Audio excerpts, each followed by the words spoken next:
안녕하세요. 저는 올해 딱 40살이 되는 여자입니다. 저는 지금 나름 사회적으로 성공했어요. 창업을 했는데 돈을 꽤 잘 벌거든요. 정말 독하게 살았기 때문입니다. 정말 힘들었고 지친 날들의 연속이었어요. 실은 저는 스스로를 용서할 수 없었습니다. 그래서 전 제 몸이 편안한 상태로 도저히 유지할 수 없더라고요. 스스로가 너무 원망스러워서요. 염치가 없어도 이렇게 없나 싶어서 말입니다. 그렇게 살아가던 어느 날 기적 같은 일을 겪게 되었어요. 지금부터 그 이야기를 한번 해보도록 하겠습니다. 전 남자친구와 동거를 하고 있고 둘이서 그저 일만 하며 지금까지 살았어요. 그렇게 독하게 살아야 했던 이유는 제게 정말 상처가 큰 일이 있었기 때문입니다. 전 성인이 되자마자 예쁜 여자아이를 하나 낳게 되었어요. 갑작스레 찾아온 축복 아닌 축복이었어요. 당시 만나고 있던 남자친구와 멋모르고 저지른 일의 대가치고는 너무 컸었죠. 나중을 기약하며 떠나보내기를 결심했었으나 이미 그땐 아이의 심장 소리를 들을 수 있을 정도로 아기의 형태를 점차 갖춘 뒤였어요. 막상 들려오는 커다랗고 건강하게 뛰는 아이의 심장 소리에 미안하다 울며 낳아서 잘 키우겠노라 다짐했습니다. 다행스럽게도 남자친구도 제 의견과 일치하더군요. 어린 나이에 아이를 낳은 것은 아직까지도 시선이 별로 좋지 않잖아요. 그 당시엔 지금보다 더 심했어요. 갓난아이를 안고 가면 쯧쯧거리며 혀를 차는 소리가 바로 옆에서 들릴 정도였죠. 저와 남자친구는 둘 다 달동네 출신입니다. 아이를 낳아 잘 키우겠다 호언장담을 했었지만 현실과 이상의 거리는 아득하게 멀었으며 우리가 처한 현실은 너무도 냉정했어요. 먼저 저희는 장기 투숙으로 여관방을 잡아 그곳에서 살림을 차렸습니다. 당시 그놈의 돈이 뭐라고 참 많이 비참했습니다. 아무리 벌어도 돈이 모이지 않더라고요. 여관에 매달 돈을 내야 했고 아이를 키우는데 분유는 왜 그리 비싸고 기저귀는 또 왜 그렇게 비싼지 저와 남자친구는 돈이 없어서 비참해졌던 순간은 매일이었습니다. 친구들에게 돈을 빌려 아이의 딸랑이를 사주기도 하였고 갑자기 늦은 밤 고열에 시달리는 아이를 데리고 응급실에 가야 했기 때문에 한밤중에 친구들에게 전화를 돌려 10,000원, 20,000원씩 빌려 병원비를 겨우 낸 적도 많았어요. 갓난아이를 누군가는 여관에 남아 돌봐야 했기 때문에 남자친구는 일을 3개나 했었어요. 새벽엔 신문을 돌렸고 오전부터 오후까지는 공사 현장에 가서 일용직으로 일을 했고 오후부터 밤늦게까지는 고깃집에서 불판을 닦았습니다. 그렇게 일을 하면 막상 돈은 많이 벌지만 아무리 젊어도 그렇게 몸을 혹사하면 병이 나기 일쑤였죠. 들어오는 돈은 꽤 있었지만 갑자기 아이가 아플 때를 대비해 돈을 빼놓아야 했고 남자친구의 병원비와 우리 생활비를 제외하면 남는 돈은 하나도 없었죠. 병원비라도 줄여보자 해서 남자친구는 일용직 일이 끝나면 곧장 집으로 와서 저와 교대해서 아이를 돌봤고 저는 그때부터 나가 오후부터 밤늦도록 식당에서 설거지를 했습니다. 그 일이 끝나면 새벽 늦게까지 아파트에 전단지를 붙이는 일을 했죠. 그렇게 방법을 바꿨더니 적어도 저와 남자친구의 병원비는 줄어들어 조금 남더라고요. 근데 그래도 돈은 부족했어요. 저와 남자친구는 여관방을 기필코 벗어나겠다는 것을 목표로 삼았습니다. 아이가 뒤집기를 하고 기어다니기 시작하고 걸어다니면서도 저희 세 식구는 여관에서 살았어요. 정말 벗어나고 싶었어요. 딸아이를 키우면서 미안했던 적이 얼마나 많았는지 모릅니다. 다른 집 아이들은 예쁜 옷을 입을 때 저희는 남들에게 옷을 얻어 입혔고, 다들 이유식이니 뭐니 유기농이니 뭐니 했을 때 우린 그렇게 해줄 돈이 하나도 없어 저희가 먹던 라면을 먹였어요. 아이를 키우면서 좋은 장난감 하나 제대로 못 사줬고, 모빌도 문방구에서 재료를 사와 달아줘야 했습니다. 그 와중에도 저희는 여관에서 계속 사니까 주인 아주머니께 정말 자국 안 남게 조심해서 달겠다며 빌다시피 허락을 구해야 했죠. 아이를 키우기 위해 돈은 필요했는데 수중에 남은 돈이 없으니 저흰 정말 바쁘게 살았어요. 좋은 곳에 자주 데리고 나가주지도 못했죠. 그러다 저희가 정말 박박 긁어 모은 돈으로 아이를 놀이공원에 데려간 적이 있습니다. 그때 아이는 5살이었어요. 그날은 어린이날이었거든요. 딸은 처음으로 놀이공원이 어떤 곳인지 알게 되었죠. 회전 목마도 타고 범퍼카도 타고 그렇게 행복하게 시간을 보냈어요. 그날이 어린이날이라 유독 놀이공원에 사람이 참 많더군요. 저와 남자친구가 잠시 한눈을 판 사이 그렇게 우린 딸아이를 잃어버렸습니다. 방송을 아무리 하고 미친 듯이 아이를 찾아 헤매도 폐장 시간에 남아 끝까지 놀이공원 곳곳을 뒤져도 아이를 찾을 수 없었어요. 아이를 잃어버린 부모들은 가슴에 커다란 돌덩이를 하나 얹고 삽니다. 사는 게 정말 사는 게 아니에요. 처음엔 믿기지 않았고, 그 다음 스스로가 원망스러웠고, 그 이후론 절망에 빠졌고, 왜 하필 그날 아이를 데리고 나갔던 건지 모든 순간을 후회했죠. 제가 아이를 찾을 때 남자친구는 일을 했고, 제가 일을 할 때 남자친구는 아이를 찾았어요. 놀이공원을 미친 듯이 헤매고 다녔고 실종 신고를 했지만 저흰 결국 찾을 수 없었습니다. 저와 남자친구는 점점 미쳐가기 시작했죠. 딱 반쯤 돌아버릴 것 같았어요. 저보다 남자친구의 마음이 더 단단했고 강했던 것인지 남자친구는 아이를 찾는 것을 멈추고 절 챙기기 시작했습니다. 지금 생각해보면 그것도 참 쉽지 않은 일인데 그렇게 해준 남자친구에게 고맙지만 당시엔 정말 원망스럽더군요. 그렇게 우린 매일 갈등을 겪었습니다. 여전히 형편은 나아지지 않아 싸움도 잦아졌고, 아이를 잃어버려 미쳐가고 있었던 저와 남자친구는 매일 언성을 높여가며 싸우기 급급했죠.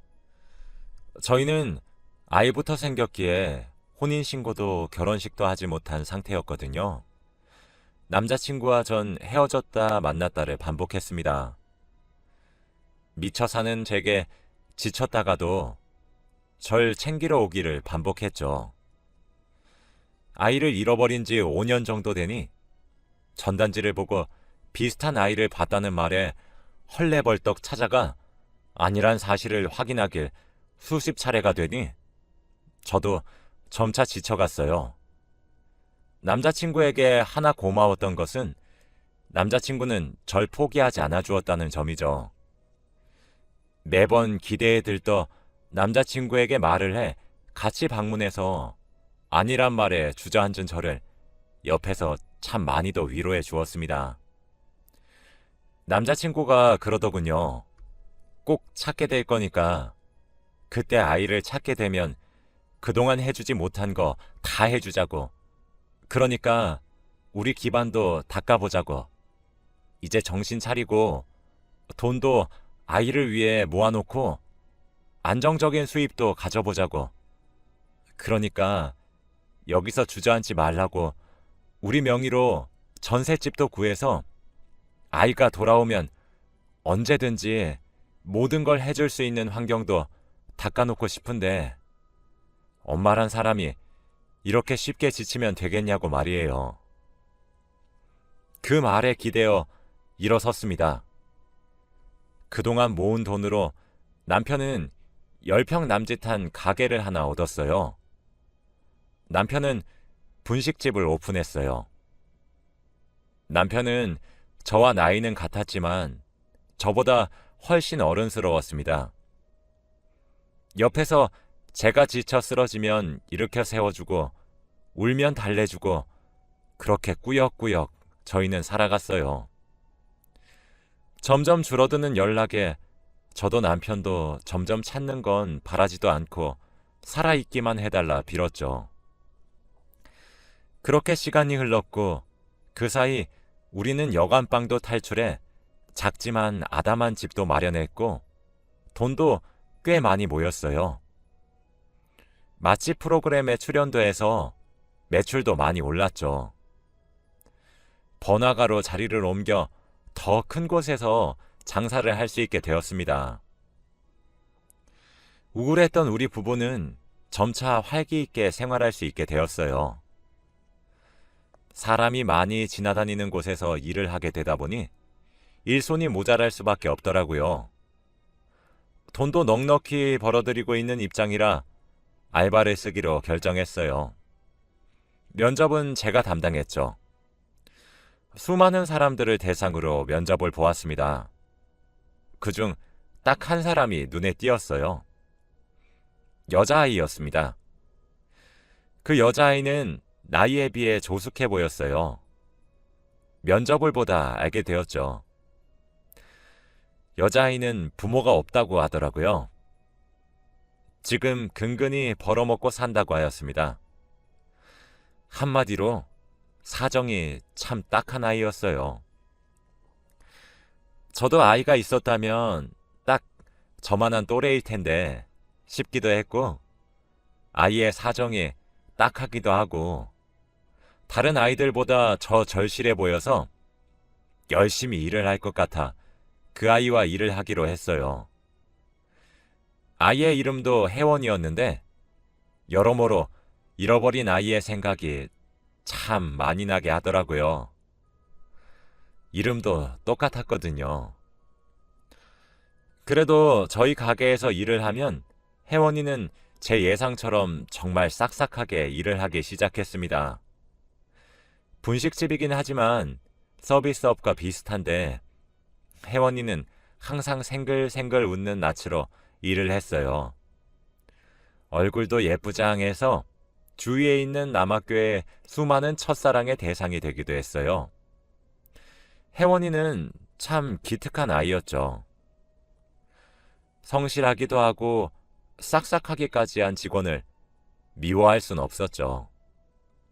전 혜원이를 더 잘 챙겨줬어요. 반찬도 몇 번씩이나 해다 주기도 하면서 말이죠. 혜원이는 저를 사장님이라고 하지 않고 엄마 엄마 하며 저를 잘 따랐어요. 그렇게 많이 친해졌죠. 그런데 어느 날이었습니다. 그 일은 눈 깜짝할 새 순식간에 벌어진 일이었어요. 정신을 차려보니 바닥엔 혜원이가 피를 흘리며 쓰러져 있더라고요. 알고 보니 선반 위에 올려놨던 물건들이 와르르 떨어졌는데 그 바로 밑에 제가 있었나 봅니다. 혜원이는 무너지는 걸 보자마자 제게 달려와 제 머리부터 폭 끌어안아 감싸고 자기가 대신 맞은 거였어요. 와르르 떨어진 물건들이 전부 혜원이를 덮쳤더군요. 무슨 정신으로 119를 불렀던 건지 응급실까지는 어떻게 가게 된 것인지 알 수가 없었어요. 하필 남편은 그때 배달을 나갔었던 때였죠. 정신을 차려보니 수술실 바로 앞이더라고요. 물건들이 떨어지면서 두개골에 금이 갔고 안에 피가 고일 수 있다며 긴급 수술을 들어가야 했어요. 고아였던 혜원이를 제가 보호자 하겠다고 나서서 겨우 수술을 할 수 있었습니다. 물건들을 맞으면서 어깨도 크게 찢어졌다고 출혈이 크다고 하더라고요. 도중에 혈액팩을 들고 뛰어다니는 모습을 보니 정말 가슴이 철렁했습니다. 수술 경과가 괜찮길 간절하게 기도했어요. 그 기도가 통했던 것인지 혜원이의 수술은 매우 성공적이었고 젊고 건강했던 터라 회복의 속도도 빨라졌죠. 소식을 듣고 찾아온 남편도 혜원이에게 고맙다며 눈물을 보였습니다. 그 순간부터 저희에게 혜원이는 더 이상 딱한 알바생이 아니라 소중한 은인이 되었어요. 원래도 마음의 문이 닫혀 있었던 편은 아니지만 그 이후로 활짝 열렸죠. 저와 남편은 혜원이를 정말 딸처럼 여겼어요. 그런 저희의 애정과 친절이 혜원이에게 부담이 되는 것은 아닌지 종종 걱정이 되었었는데 나중에 들어보니 혜원이도 못 느꼈던 부모의 정을 느끼게 된 것 같아서 괜찮았다고 하더라고요. 저희 셋은 그렇게 가게를 운영해 나가기 시작했습니다. 모든 일이 순조로웠죠. 하지만 어느 날부터인가 혜원이의 얼굴이 많이 어두워지더라고요. 건강검진을 하는 날 이후로 말이에요. 아니나 다를까 건강검진에서 정밀검사를 해보자고 했다고 하는 겁니다. 간 쪽이 이상하다고 하면서 말이죠. 어쩜 불안한 예감은 스쳐 지나가지를 않는 것인지 혜원이는 간염에 의한 급성 간 부전이 왔더라고요. 우리 부부는 그 소식을 듣고 바로 혜원이를 입원시켰어요. 상황은 날이 갈수록 점점 악화되었죠. 혜원이는 결국 간 이식이 최선의 방법이었습니다. 뇌사자의 간을 기다리는 것도 순서에 너무 밀려있어 거의 불가능에 가까웠어요. 정말 안타까웠습니다. 하얗고 말갛게 웃을 줄 알았던 혜원이의 얼굴은 점점 누런 빛을 띄어가는 것이 보기 힘들 정도였거든요. 간 이식이 시급하다고 하더군요. 하루는 장사를 마치고 집을 가기 전에 혜원이의 병원에 잠시 들린 적이 있었어요. 혜원이는 안 자고 있더군요. 오늘 왠지 제가 올 것 같은 느낌이 들었다고 하면서요. 그러면서 우린 오랜만에 도란도란 이야기를 했어요. 혜원이가 자신의 과거 이야기를 해주더군요. 처음이었죠. 근데 등골이 오싹하더라고요. 혜원이는 엄마, 내가 내 이야기 해준 적 없죠?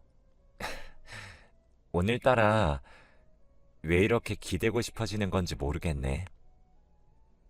나 이때까지 진짜 잘 버틴 것 같은데. 아니, 내가 아까 악몽을 꿔서 그런가? 나 진짜 이제 얼마 안 남은 것 같고 그런 느낌이 들어서 그런가? 마음이 좀 그래요. 사실 나 부모님이랑 어렸을 때 헤어졌었거든요. 엄마 아빠랑 놀이공원에 갔었는데 그때 잠시 정신 팔렸었단 말이에요. 근데 그 잠깐 사이에 엄마 아빠가 사라지고 없더라고요. 그리고 누군지도 모르는 어른들에 둘러싸여가지고 고아원에 가게 되었어요. 그런데 고아원에 가면 뭐해? 우리나라가 지원을 잘해주는 것도 아니고. 아이들은 모두 성장기라 배가 고프고 우리가 먹을 수 있는 양은 한정적이었어요. 매일 싸워야 했어. 이불 개수도 모자라서 비집고 들어가서 눈을 붙여야 했고 그랬는데 이렇게 죽을 거면 뭐하러 그렇게 열심히 살았는지 모르겠어요. 아, 엄마 만나려고 그랬던 건가? 라고 하면서 툭툭 자신의 얘기를 털어놓는데 여러분들도 느끼셨죠? 혜원이가 들려준 이야기의 위화감을요. 와, 정말 설마 싶더군요. 맞아요. 생각해보니 이상했어요. 제가 잃어버린 딸과 이름도 같았고 나이도 같았죠. 부모가 없었고 태어난 계절도 같았습니다. 그때 혜원이를 찬찬히 뜯어보니 혜원이의 손목에 제 눈길이 멈췄죠. 제가 낳은 딸은 왼쪽 손등 정중앙에 큰 점이 하나 있었거든요. 근데 그 점이 혜원이의 손등에도 있더라고요. 정말 소름이 끼쳤습니다. 빠르게 뛰어오는 심장 박동을 애써 무시하려고 노력했어요. 일단 몸조리 잘하고 나쁜 생각은 하지 말라며 혜원이의 칫솔을 들고 병실을 빠져나왔습니다. 그 길로 남편에게 찾아갔고 오늘 제가 알게 된 모든 일들을 설명하기 시작했어요. 제가 설명을 이어서 하면 할수록 남편의 표정은 굳어졌어요. 이야기가 끝났지만 남편은 한참 동안이나 말이 없었습니다. 이내 남편은 제게 유전자 검사를 한번 해보는데 너무 기대하지 말자고 말을 하더라고요. 그렇게 우린 칫솔을 이용해 유전자 검사를 의뢰를 했어요. 결과는 놀랍게도 혜원이는 정말로 저희가 잃어버렸던 딸이었습니다. 결과를 종이로 받는 것은 시일이 조금 더 걸렸지만 유선으로 먼저 연락이 오더군요. 저흰 병원으로 미친 사람처럼 찾아갔어요. 그때부터는 일사천리였습니다. 혜원이에게 모든 것을 말하고 혜원이의 호적도 옮겼고 우리 부부는 적합성 검사를 실시했습니다. 그 중에서 제 간이 적합하다고 결과가 나오더군요. 혜원이는 빠르게 변하는 상황에 많이 불안해했지만 저희 부부는 일단 딸을 살려야 했기에 모든 것을 나중으로 미루고 간이식 수술 날짜를 잡았고 그 결과 수술은 성공적이었죠. 지금은 저도 혜원이도 건강을 되찾았어요. 우린 기적적으로 10여 년 넘게 흘러 만날 수 있었습니다. 혜원이는 저희에게 진실을 듣고 난 후 얼마나 울었는지 몰라요. 저희 세 가족은 그날 정말 눈물로 한강을 만들었습니다. 글을 적으면서 다시 느끼지만 피는 물보다 진하다는 말이 정말 맞는 말 같아요. 저희 세 가족이 그런 엄청난 우연과 우연을 통해 다시 이어질 수 있을 줄 몰랐으니까요. 정말 믿지도 않는 신에게 얼마나 감사 인사를 드렸는지 모릅니다. 저와 남편 그리고 딸인 혜원이랑 다음 주에 함께 웨딩 사진을 찍기로 했어요. 저와 남편은 사는 것이 더 바빠 결혼 사진도 찍지 못했고 식도 제대로 올리지 않고 혼인신고만 하고 살고 있었거든요. 이젠 저희 세 가족이 만났으니 딸과 함께 드레스와 턱시도를 입고 웨딩 사진을 찍으려고 해요. 또 혜원이는 꿈이 하나 있더라고요. 미용사가 되는 것이라고 하길래 그동안 혜원이를 위해 모아놓은 돈을 이용해 늦었지만 혜원이가 꿈을 펼칠 수 있도록 도와주려고 합니다. 제 이야기를 들어주셔서 감사합니다. 여러분들도 무슨 일이든 끝까지 포기하지 않으셨으면 좋겠어요.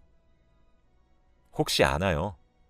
저처럼 정말 커다란 우연들이 겹쳐 정말 인연을 찾을 수 있을지를요. 다들 원하시는 바 이루시길 바라고 항상 행복하세요.